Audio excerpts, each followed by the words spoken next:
bubusugin ka ng taba sa katabaan at katabaan. Bakit ayaw mo sabihin?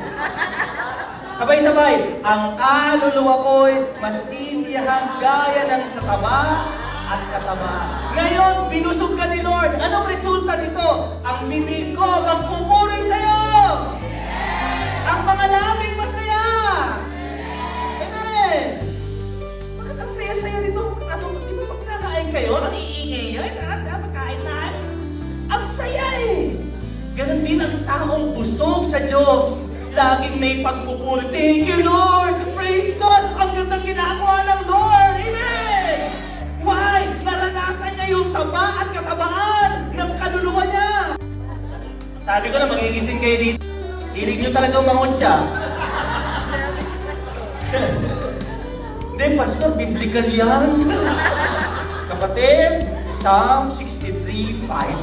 May memory verse ako sa'yo. Di ba? Tandaan niya, 635 unlimited.